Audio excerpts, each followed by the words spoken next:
Well, good evening, all. Ira Epstein, and here we are with your Spider ETF stock market wrap-up. And this wrap-up is for Thursday, the 10th of April, 2025.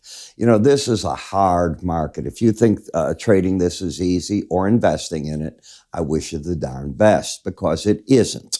This is a market that is now churning, and it's doing so with ranges that are this big. Normally, they're like about that. They've expanded out on you, and you're sitting there going, should I step in? Shouldn't I step in? Every day there's another thing on tariffs. Well, the good news about tariffs is the next piece of news you're going to hear is positive. The Trump administration will most likely do a deal. It'll be the template for other deals. There'll be nuances to each deal. Not everybody could have the same one, and not everybody could buy what the president's demanding. But a deal's going to get done to prove a deal can get done. That's very important. The question, of course, is what's going on with interest rates, because something is amiss with the 30-year bonds. And that's weighing on. If you've been in this market and you're watching what's going on back there, there's something more than we're being told.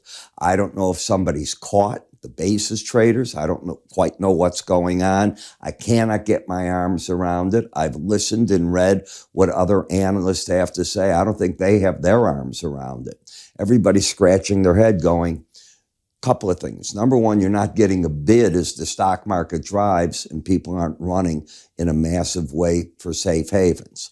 Number two, the dollar keeps crashing. That throws everything amiss. The gold is working. It's a new highs. It's on the June contract tonight. It's 32.12, which is a new all-time high. So the panic money is in the gold. It's not in the silver, copper, platinum. It certainly didn't move into the Bitcoin money, because Bitcoin's following the stock market more than it's doing anything else. And the chart patterns and things are a mess. They're difficult.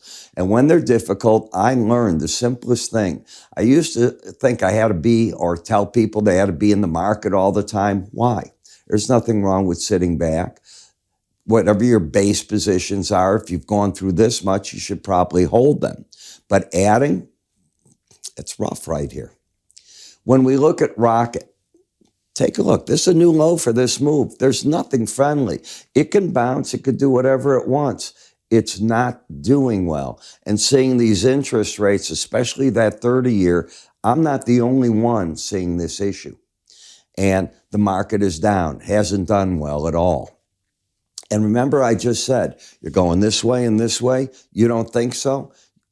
From mid-March, end of March, beginning of April, back up, new high, back down, new low, and you think you're good enough to catch that. You're not. And you're not smart enough to say, oh, I can't believe it. I got in too high. You didn't get it. You don't belong in is the first thing. That's what I think this market is screaming at you. Do I see a pattern to trade off? Let me be clear.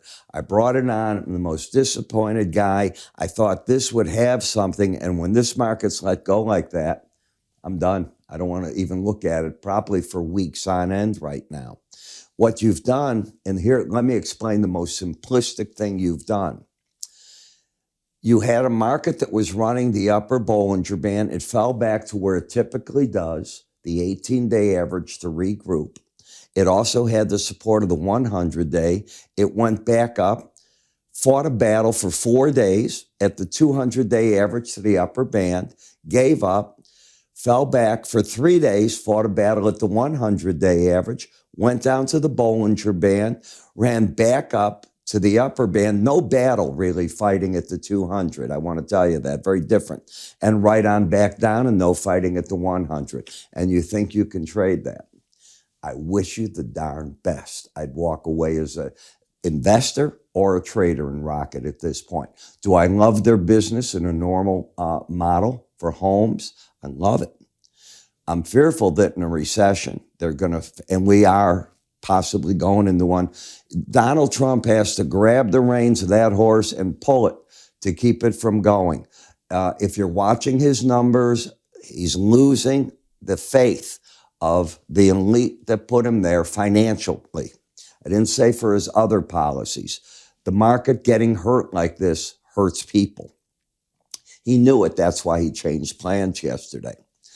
In Orly, you're fighting a battle. This is holding together so much better than Rocket, because this is a market where we can understand people are going to hold on to cars. They don't want to fight these tariffs, the higher price, if that's what's going to happen to cars. Europe is still planning a battle with the United States. I was reading today what they were doing and what they're thinking they're going to do if this doesn't work and they can't make a deal.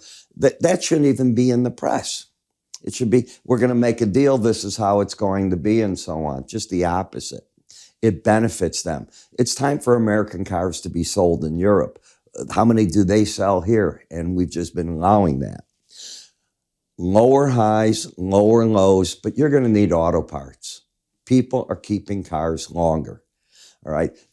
Look at your neighbors, see how often they trade in a car. Maybe you're in a great neighborhood where they do it every year. We used to, when I grew up, my dad got a car every year or two.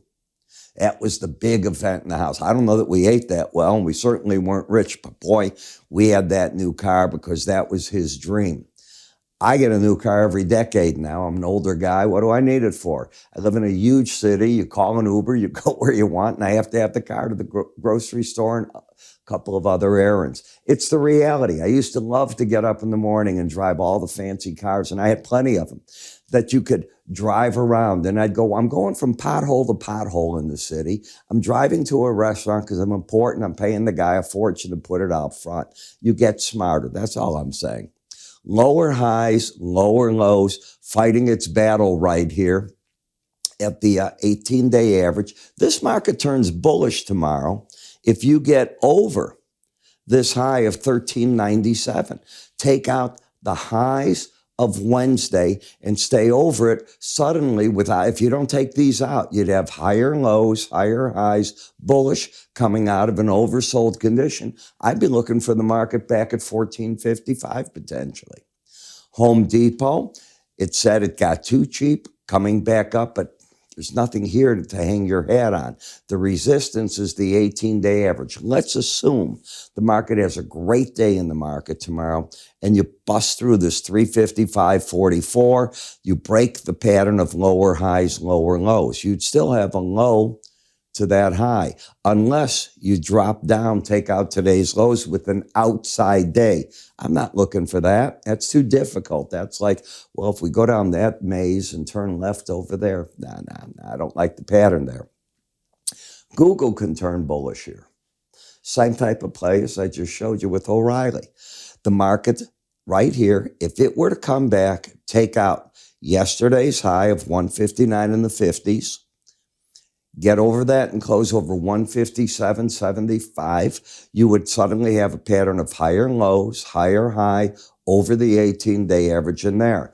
But right now you're in the resistance. Remember what I teach. The first bounces off Bollinger Bands, if they have legs, they try to go to the closest main moving average.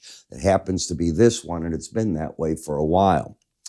In Netflix, I really like Netflix. You know, I missed it here because I think that it's just something you can put in your portfolio in the 850, 860 zone. It's $60 away. If the stock market lets go tomorrow, that could be an interesting play to just buy and put some away somewhere. Of course, it could go down to 600. Then what do you do? But there are people like me that will buy name stocks if you want them, or tell my investors to buy the name stocks, and you buy a little bit here, a little bit there. But I think that if you're looking, this is an area that I'm very interested in between that number to the 200-day average.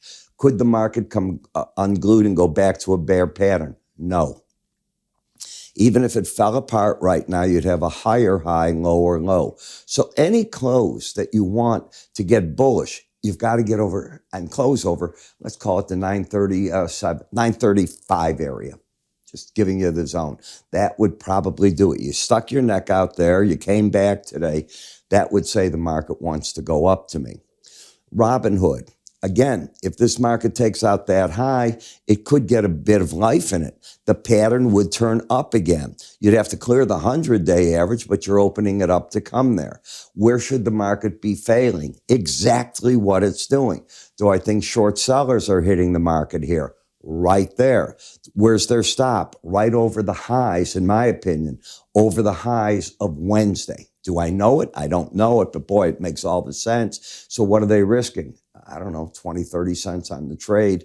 And if they're right and it comes down there, and I think they're already short, this is what they're probably looking at.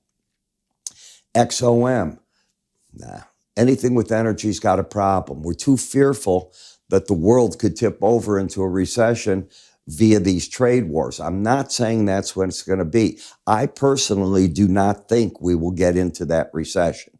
I think that there'll be enough deals soon enough to turn psyche. If Trump doesn't make these deals soon enough, I'm totally wrong, and we're going full-fledged into a recession. He cannot wait on these deals for 30 days to go by. I think he should make a deal in the next week and give you hope. There's the first one, and suddenly everything starts changing. That's what I think is necessary if I were in that cabinet room with him, or his war room, whatever he wants to call it. In the financial services, well, you've got layers of resistance above you. Just not something that I'm liking right now. Certainly, the trade volume is off the wall. I mean, if you're a trade house, you're probably doing volume right now that you normally don't do. But the services on making loans, our business is coming to you. Hey, John, we want to expand our business. I don't see that. I think it's the time where they're going, I'd want to pay down my debt, just the opposite, because I don't know where these tariffs are going to handle and take me. And what do I do? Where do I get product from? Looks like China might be permanently shut off from the U.S. If you have business with them, you can go get it at 145% tariff. Remember, Trump today upped to 20%. He said the math was wrong. They forgot a number. I was writing, I thought it was 145 if you added the numbers. Lower highs, lower lows, and you can see where you're at. Even if you take out the highs of Wednesday, you've got these layers of resistance. I can't get behind the XLI at this time as a chartist. In XLE, now you're trying to form a bottom here.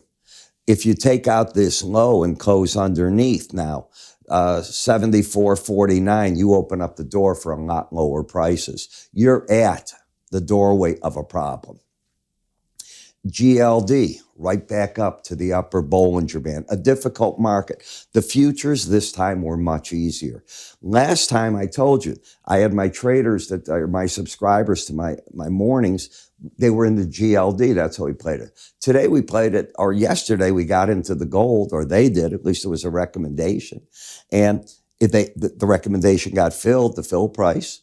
And today, late today, I was telling them against the 3,200 level, bye-bye, baby, take some money or all the money off the table.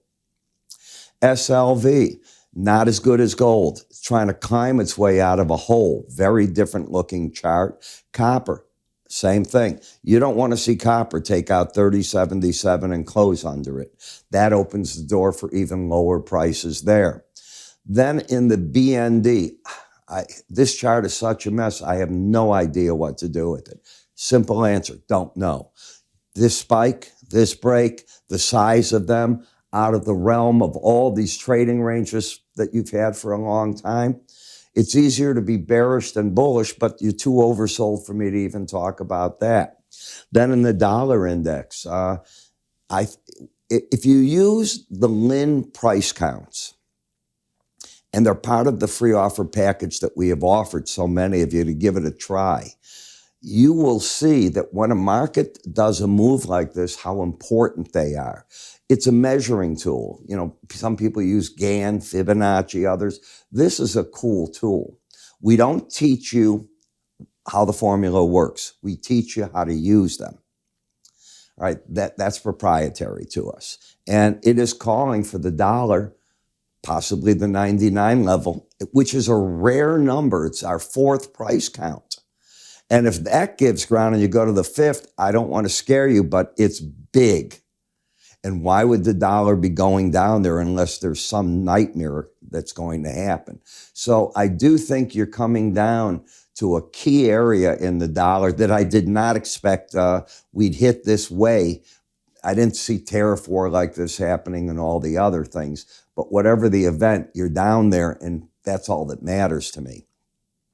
The flip-flop is true on FXE.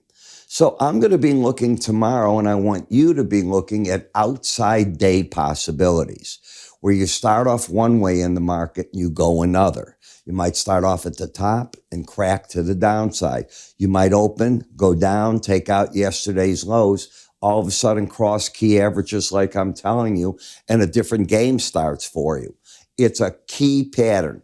It can be a reversal pattern or a continuation pattern. There's two types: outside days down, outside days up.